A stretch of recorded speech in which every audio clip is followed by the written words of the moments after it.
Our top story this hour: Sudan has ended 30 years of Islamic law by agreeing to separate religion from the state. Sudanese Prime Minister Abdallah Hamdok and leader Abdelaziz Al-Hilou signed a declaration of principles in the Ethiopian capital of Addis Ababa. The declaration said that the state shall not establish an official religion and that no citizen shall be discriminated against based on their religion. The document also said that Sudan's multiracial and multi-religious society should be respected for it to become a democracy. The two sides also agreed to establish informal negotiations to resolve contentious issues such as the right to self-determination of all citizens. The accord comes less than a week after the transitional government initiated a peace deal with rebel forces that has raised hopes of an end to fighting that ravaged Darfur and other parts of Sudan under Ousted dictator Omar al-Bashir. Sudan is emerging from international isolation that began soon after he seized power in 1989 and implemented a hardline interpretation of Islamic law.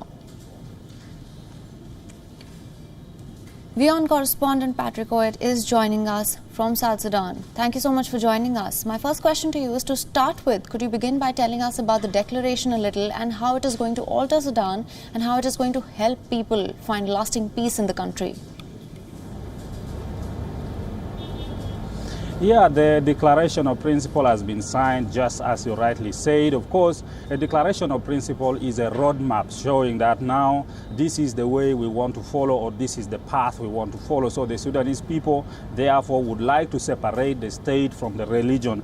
This issue of state and religion has been a very big problem to Sudan. Most of the conflicts that have been happening in Sudan have been happening because those who are not Muslim feel like declaring Sudan as an Islamic state has been a problem to them because they did not have their rights. They were discriminated against because of their religion. So this is one of the key issues that also the people of South Kordofan, the people of Nuba Mountains in Darfur have been fighting against. So for the government to now accept this, many people in Sudan say will, of course, ensure that peace returns. But there are also challenges because there are parties or political parties that are affiliated to Islam, and they are not accepting that Sudan should actually become, a secular state. And as we say, this is only a declaration of principle. There might be some details that will come later, yes.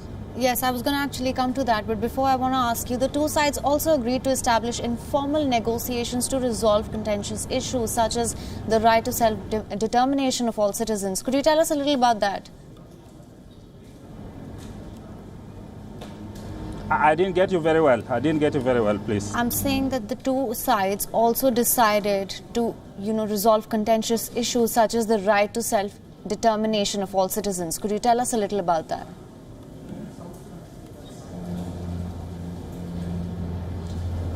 I didn't get you. Pardon? What are the other issues that they have aimed at to resolve to maintain peace in the country? Could you tell us a little about that? Yeah, there are issues. For example, one of the issues that is seen as a very serious obstacle is, of course, marginalization. This is what other political parties are saying, that they feel non-Muslims have been marginalized against. They feel that there is also economic marginalization because some of the regions that do not have Muslims have not been developed. There is political marginalization also. Positions are not given to non-Muslims, and of course issues to do with poverty in those regions that are not full of people who are Muslim. So those are some of the challenges. But Sudan's government is saying it is working to address those issues. So with the new government being in place, people are hoping that peace will come and some of these issues will be addressed, because also one of the challenges that has been going on in Sudan is that agreements would be made and would not be implemented. But at least there is hope that this being a new government, perhaps these agreements that are being made would be implemented and peace therefore will return to Sudan. Yes, of course. And I know you mentioned this before, but I want some clarity on this. Now that this declaration has been signed, has there been any backlash from pro-Islamist parties? And can this be a challenge going forward? There are still some challenges. I'm struggling to get you, but if I got you right, there are still some challenges because, as we said before, this is only a declaration of principles. And declaration of principle means this is the road we want to follow, this is the path we want to follow to reach an agreement. Now, problems might come, as experts say, problems may come in the details because there are other parties that even they are in this current government, but they are against this secular state. So they may reject it, and then problems will come in the details. How does the government want that secular state to be? Because Sudan is also a kind of a federal state, by the way, even though it is not said.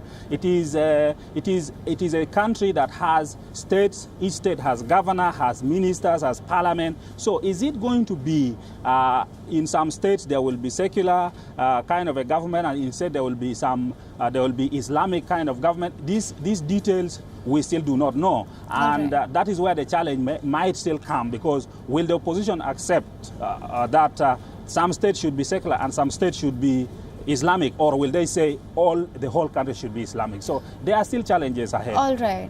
Yes, that's exactly what I wanted to know. Patrick, thank you so much for joining us with all those inputs. Thank you for your inputs.